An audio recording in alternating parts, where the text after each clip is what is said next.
Welcome in. Thanks so much for checking out our odds checker video. I'm Alex, here with former Las Vegas Sportsbook Director Micah Roberts and former odds maker for the Las Vegas line for over 30 years, Kenny White.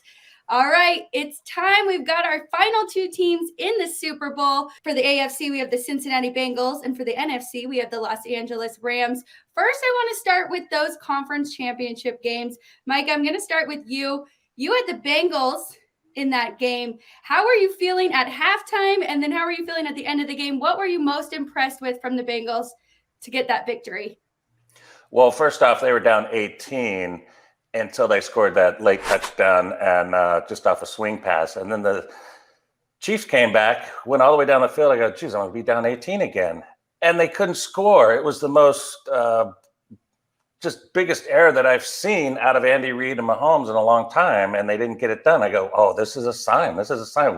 We have the momentum on our side. And then it just kept going like that. And I could not understand the play calling of the Chiefs, the bad throws by Mahomes, the reluctance to throw down the field when he's got Hill and Kelsey open every single play, and they're doing little runs and screens and boots and screens to the running backs. Those aren't your best players. I was very disappointed in the Chiefs, but very happy for me cashing a ticket. And Burrow, the legacy, the legend continues to grow. Next step is now the Super Bowl. So he's deserved it.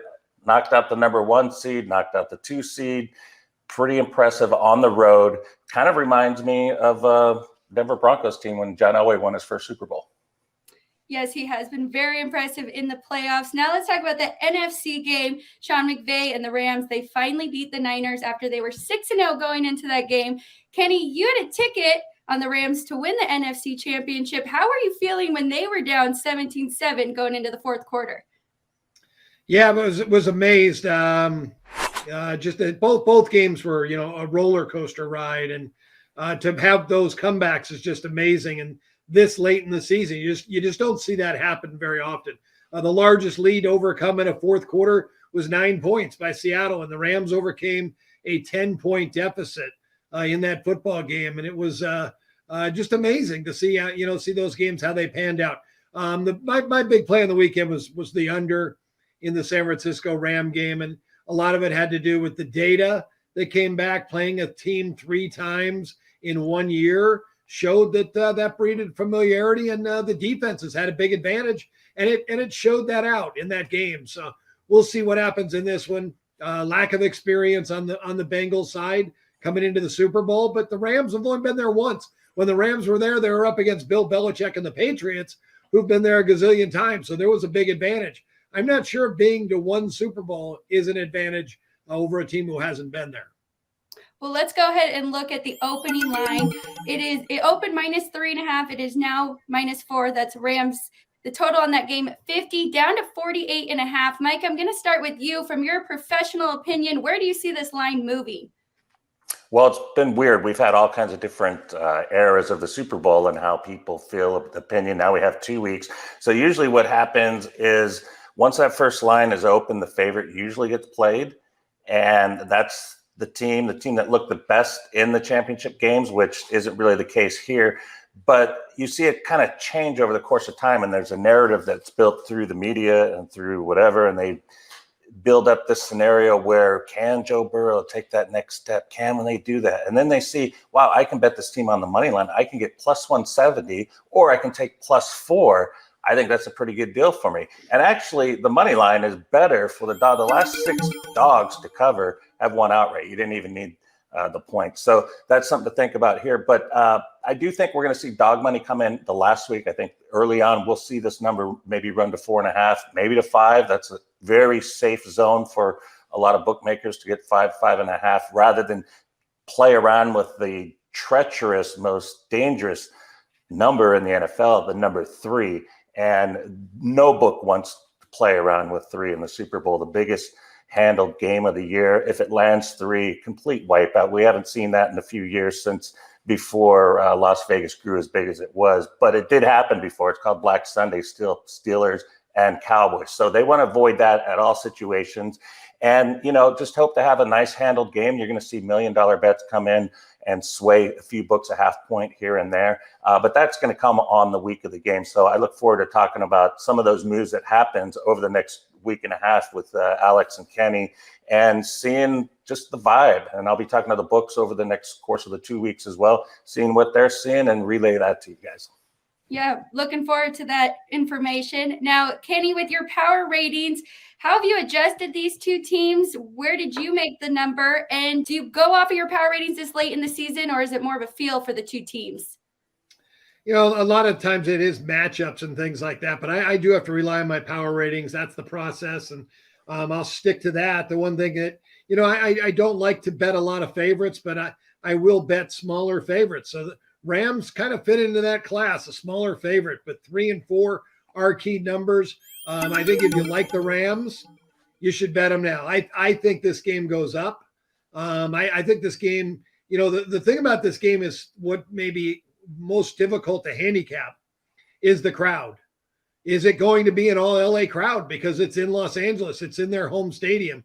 They're in their own locker room. And I don't think that's factored into the line. I think the line is factored that this is a neutral game, because any set of power ratings you look at have the Rams statistically much higher rated than the Bengals are.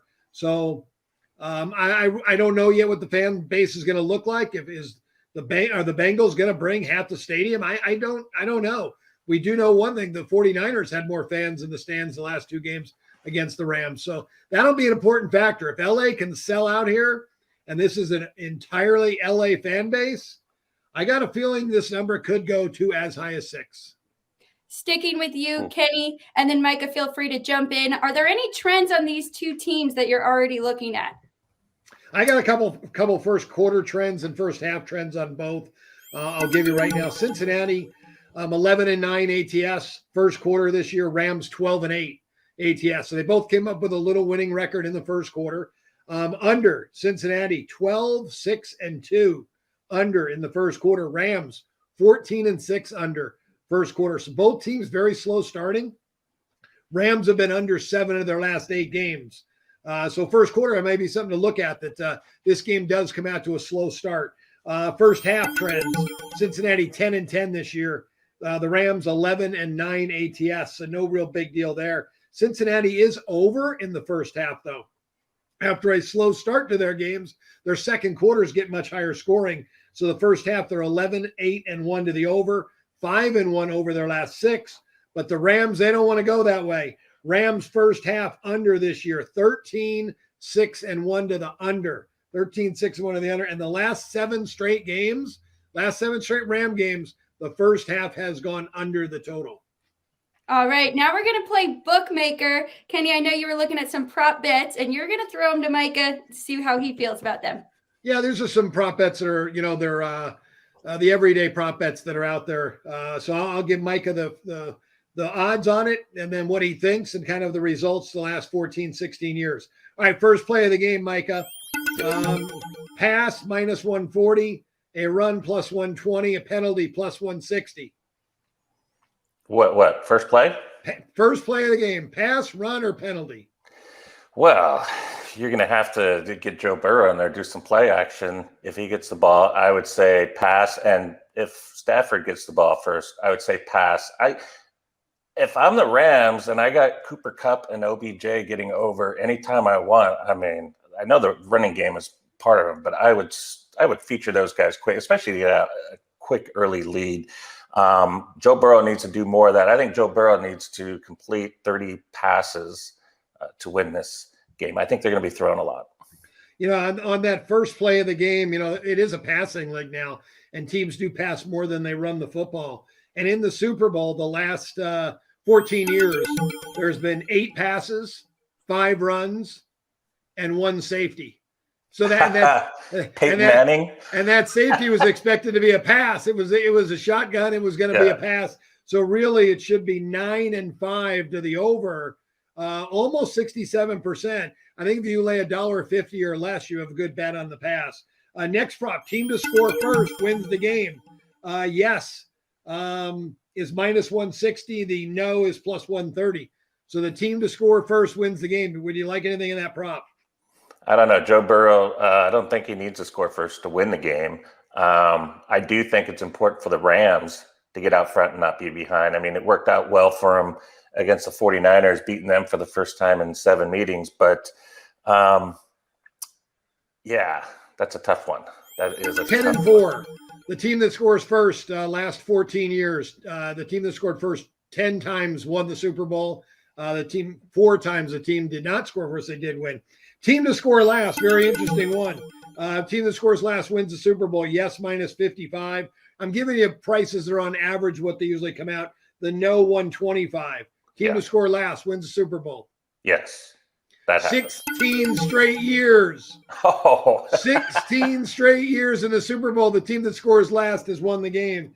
That normally is not that high. This is kind of a coin flip thing, not a coin flip thing, but it does happen 2-1. It should not be 16-0. It should be 16-5 in that range. So it's due to come up here that the team that scores last does not win the game. Score in the first 6 minutes of the game, Micah. Pretty even bet. Yes, somebody's going to score $1.20. No even money. No, I'd say no. No has happened 10 times in the last 15 years. So 67% of the time, the no. And talking about those first quarter trends for both teams going under in the first quarter at a high rate, I think maybe that might be something I'll be looking at, maybe going no score first 6 minutes. Will there be at least one scoreless quarter in the football game? Usually this is a no bet, -$6. It very rarely happens. Usually somebody scores in each quarter for a Super Bowl, plus $4 for there to be a scoreless quarter. What do you want to do? No. No, you're going to say no scoreless quarter. Well, there have been 5 games in the last 16 years with a scoreless quarter, which makes betting yes, there will be a scoreless quarter very profitable.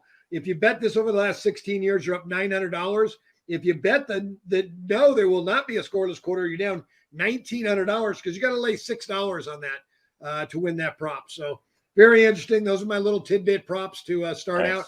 My quarterback props are already up. Alex, let me run those real quick. Joe Burrow, 24.5 completions. Over. 37.5 pass attempts. Over there too. A half an interception. Over. 276.5 yards. Way over. 1.5 touchdowns. Over. Longest pass completion, 38.5 yards. Over. Stafford's numbers are almost identical, 24.5 completions. I don't know. I think they're going to have a little more success on the ground and not throw it as much as I'd like them to. So that's right there. I mean, that is right there. I flip a coin on that one, actually. 35.5 pass attempts. Probably under. Consider if you think they're going to be leading the game, ground control, run the ball, run the clock out, and the game as a favorite. That should be the case. Half of an interception. Let's go under on that. He's had a clean sheet his first 2 playoff games, had a tip pass for an interception his last game. He's been pretty sharp all 3 playoff games, focused. Super Bowl, his time to shine. If you think they're going to lose, obviously he's probably going to have one. So, but I think he's been pretty accurate and been aware of where he's at in the moment. And his only interception of the playoffs was tip pass. 279 passing yards. Go under. All right. Thank you both so much. Thanks, everyone, for watching. We'll be previewing the Super Bowl all week long. I'm Alex White here with Micah Roberts and Kenny White for Odds Checker. We'll see you next time.